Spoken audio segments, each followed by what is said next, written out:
This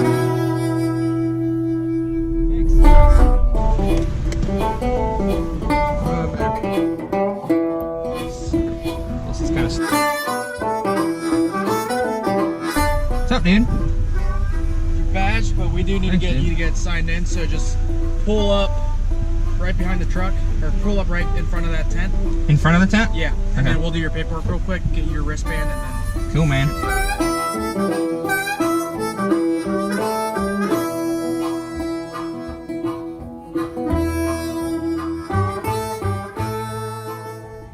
Alright, what's up, guys? Hey, I got my tent set up here at the Georgia Bushcraft Festival.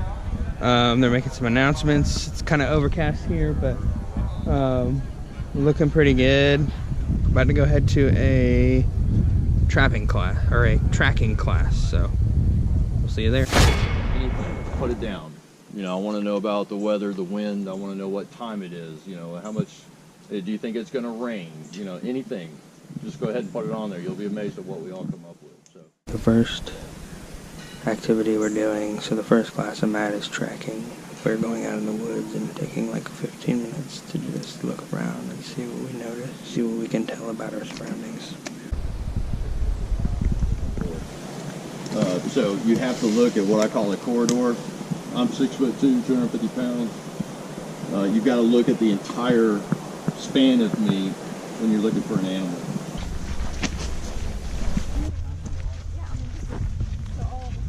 Well, there it is. It's right there. So we do a half circle. All right. So I know that this is the right heel print of the subject that I'm actually looking for. All right. Y'all understand where I'm going with this and how to do the tracking. All right. So from that heel print, why don't you use this and sweep and try to find the next one, even if it's not visible. There. Mm-hmm. And even on that, like, that's insane. Yeah, you can see it Full good there. print out there.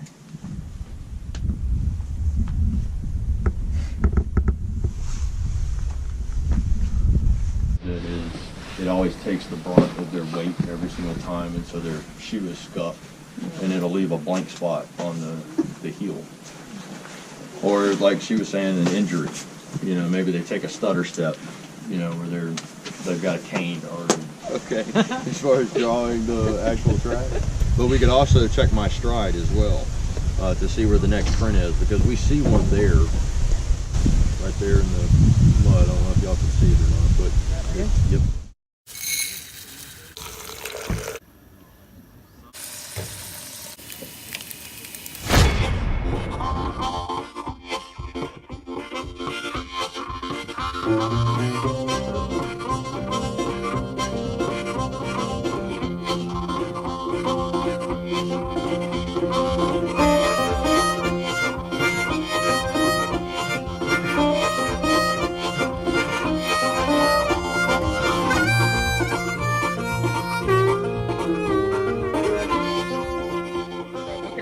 Difference. Does anyone know the difference between like a tie-down strap and like a actual recovery strap or a kinetic strap?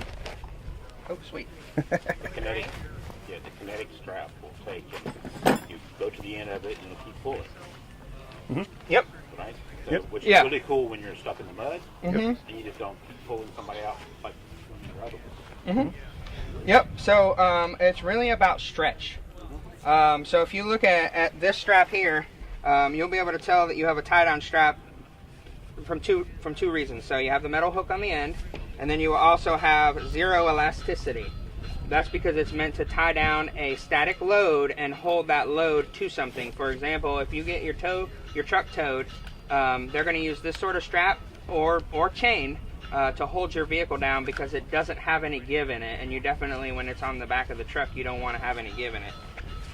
Next, this is actually what we recommend as a minimum for going out. If you got that, it's something, but we recommend this. So this is an actual recovery strap. You can tell by the fabric loop on the end, and it does have a little bit of elasticity. You really can't, you can feel it a little bit, but the telltale sign is that it's a fabric loop on the end.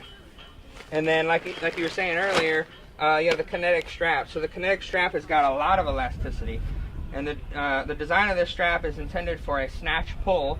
So you would hook up a vehicle to a stranded vehicle, you would drive out at a good moderate speed, and as the rope gets pulled, it stores that kinetic energy, and then when it gets to the end, it jerks the other vehicle out of the stuck position.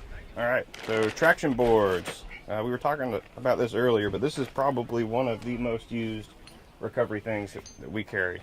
So Max Tracks are the ones that we've had great success with. So they're a lot of us don't have mud terrain tires, so we've switched to all terrain because 90% of the time we're on the road. So for comfort. So when we're out in a really muddy, slick situation, like we were a couple years ago in Talladega National Forest, you get stuck. Like your tires just can't grab traction. So these are quick. Like you can see them. I've got them on the back of my tire. Couple ratchet straps away from being thrown into the vehicle, and you're good to go. So generally, they also work as a shovel. So if you're in the sand, we use them out in arches when we were stuck in the sand. You can kind of shovel the sand away, stick them under your tire. And they've got these little nubs that'll grip and get you out. But in addition to that, we haven't actually had to use them for this purpose, but they can do it. They can bridge a gap. So in this configuration where you've got two together, you could bridge a short gap with them if you had a giant hole in the road or something of that nature. Most common for us, especially in Georgia, is mud. It's slick out here. It's even slick here today. It was even worse yesterday. Something as simple as throwing one of these under the tire, get you going instead of having to run a winch, get your friend, or get a tree. And they're also a lot safer because you're not having to deal with all that stuff.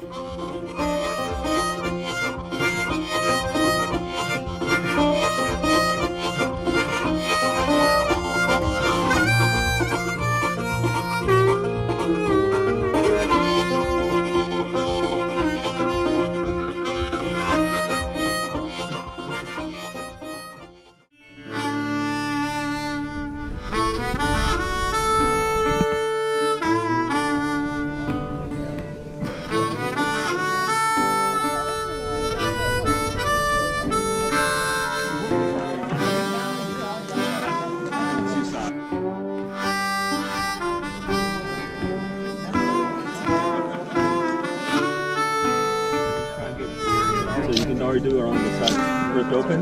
That way you don't have to take the phone off. Alright, $15 and Dude, I know you're busy. Well, listen, I shit you not. I was setting stuff.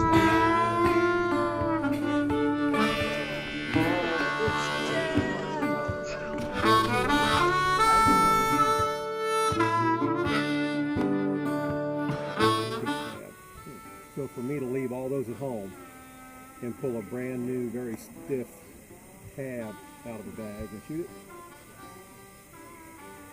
this is not my ideal situation.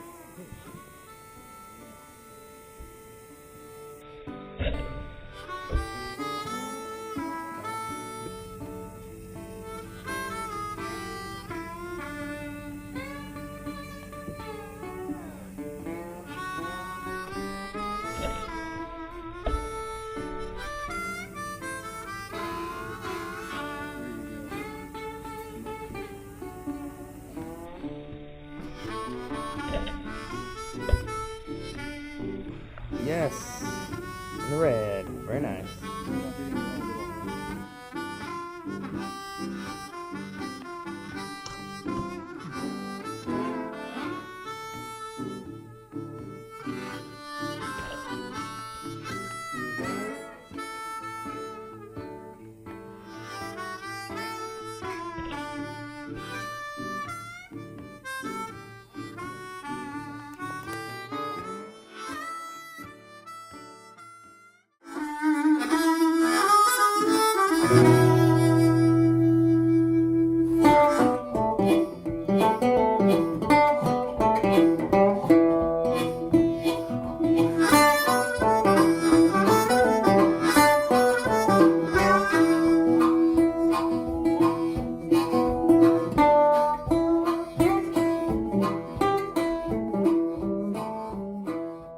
Well, congratulations, you made it to the end of the video. Since you're still here, you might as well go ahead and subscribe up here at the top. And then I've also got a few videos up in this area for you to also check out. Now what do I do? Go ahead. Pick something already. Pick something already.